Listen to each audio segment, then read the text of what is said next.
Welcome back to the Genstead. I'm Mary. Today is Monday, March 23rd, 2026. And this morning, CNBC reported that their headline was Pfizer to seek FDA approval for Lyme disease vaccine candidate despite trial miss. And Pfizer said not enough people contracted Lyme disease to be confident in the results, but the company said the shot reduced the rate of infection, excuse me, by 70%.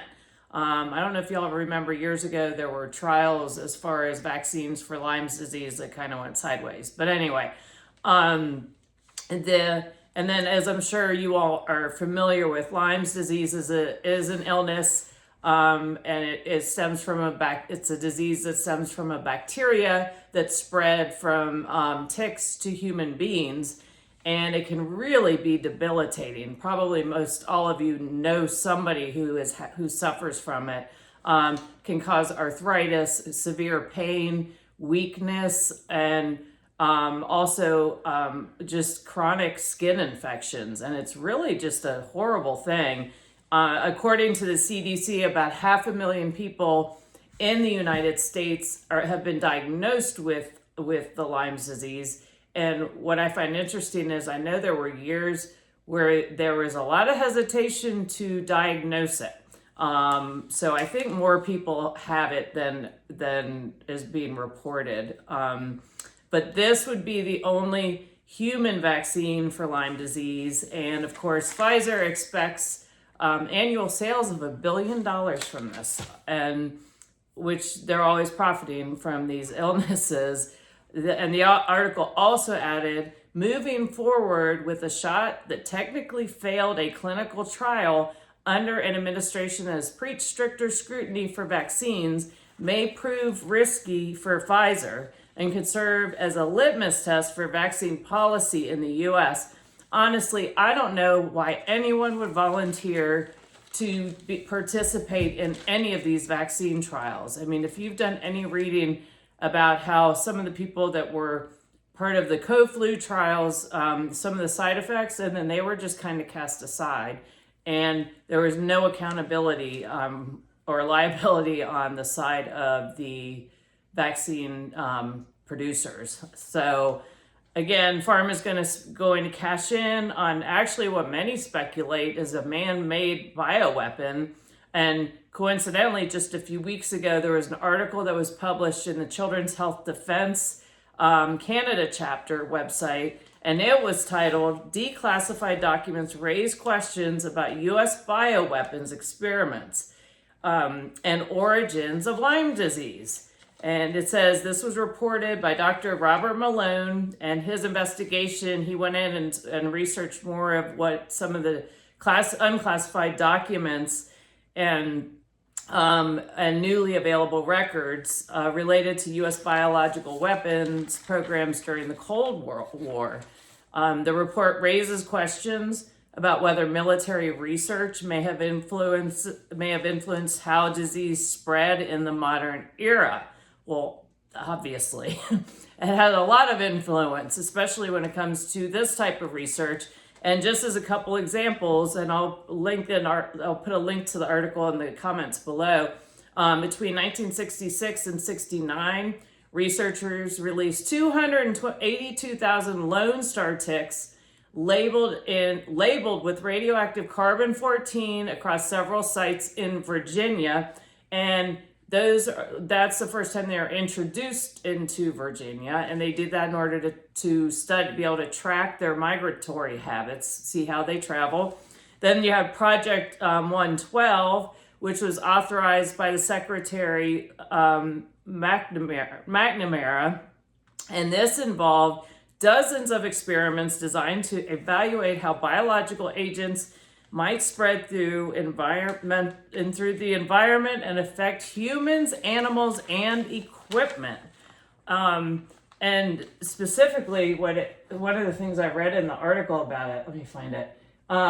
It said he oversaw 134 planned tests and included facilities capable of breeding millions of infected insects each week, which is really just chilling. And let's see here. Some of the tests explored whether insects such as mosquitoes, fleas, or ticks could serve as vectors for biological warfare agents. And I just found an article this week talking about how they're releasing mosquitoes that are carrying a rabies vaccine in order to vaccinate the bats. So there's nothing we need to worry about there, is there? It sounds very safe. So all of this was because it was U.S. military research. It was classified. Some was declassified in 2000. And then, of course, we have Plum Island, which is located in Lyme, near Lyme, Connecticut, which is where the first Lyme disease case was, where that was diagnosed. And so there was speculation that I wasn't making it up. So there was speculation there that this was being engineered at Plum Island, which wouldn't surprise me in the least. So even though they continue to deny that has been happening. And then we have also heard about the effort and the desire for them to use ticks specifically to infect people so that they can no longer eat red meat. And this was discussed at WHO meetings. This has actually been very openly discussed on TED Talks and at WHO meetings. And in 2016, Governor DeSantis kind of put it out there. He put out a specific video that had actually been recorded in 2013, but it was Professor Matthew Lau telling his audience that ticks could be used to spread allergies that make humans unable to tolerate red meat. Also, and this was also repeated by others, and get this, he is a professor of bioethics at New York University and Center for Bioethics. So this is clearly social engineering, and we are literally lab rats. And these people are, without our consent, are conducting these experiments. And I know somebody who is now allergic to red meat because they were bit by a tick. And one man in the hearings with Secretary Kennedy, he was talking about a man, he got bit by a tick. He ate a hamburger, and his reaction was so bad that it killed him. So, this really needs to stop. And this experimentation without any accountability as to the ramifications of what's going on. Also, these big pharma just continues to profit off of these things that are created to make people miserable and bankrupt. So anyway, I really think people need to pay attention to this and take it seriously because, again, they're running experiments in the air, in the food, and we have not consented to them. So anyway, I wanted to also talk about the Strait of Hormuz has been closed since February 28th of 2026. And this is going to already is having very significant impacts, but it's going to get worse even if it were to open today. So we're seeing gas prices going up. And the rhetoric is still very strong, going strong as far as the war drums. But what you and I really need to pay attention to are what are the impacts of the choke point in the Strait of Hormuz. So you have fertilizers not being delivered during planting season. So that's going to affect wheat crops and other crops. And so the costs of cereals, of animal grain and so forth, that's going to go up exponentially next year.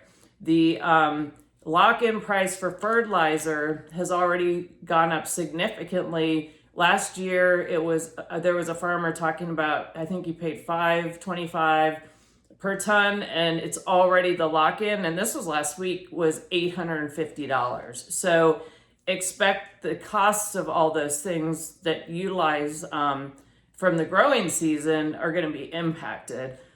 And it's really going to impact the farmers and their ability to produce, because right now they're not getting their fertilizer delivered, and they're in. This is when they're planting. So Of course, we all know it's affecting gas prices. Diesel's now, I saw it's at five and above, $5 a gallon. Regular unleaded, 380. I think that's what I paid, and I've tried to make sure that I'm kind of keeping the tank full. And I do, and also it's good to get some extra. So when the cost of fuel goes up, the cost of everything, it's all going to pass through to the consumer.